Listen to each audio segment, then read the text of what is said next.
ஒரு சின்ன ரன்னிங் போயிட்டு வந்துடும். மழை பெய்யுது, அதனால் ஷூவை கழட்டிட்டேன். பேர்ஃபுட்டில் ஓடி ரொம்ப நாள் ஆச்சு. காலை அப்படி ஜில்லுன்னு இருக்கு. பீக்குக்கெலாம் அனுமதி இல்லை. அந்த வாட்ச் டவர் முடிய பார்த்துட்டு வரலாம். மழை வேறு அப்படியே தூரிக்கிட்டே இருக்கு. 1 கிலோமீட்டர் வந்தாச்சு. 500 மீட்டர் தான் இருக்குது. செம்மையாக இருக்குது. ஓகே, இதுதான் வாட்ச் டவர். சார் தான் மேலே வாட்ச் டவரில் இருப்பார். இந்த ரீல்ஸ்லாம் ட்ரெண்ட் ஆகுதுல, அந்த இடம்.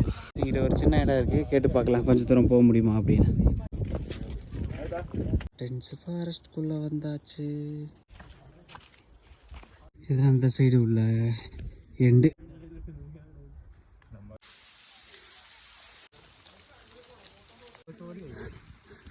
இதுதான் அப்படியே பீக். ஆனால் அங்கே போக அனுமதி இல்லை.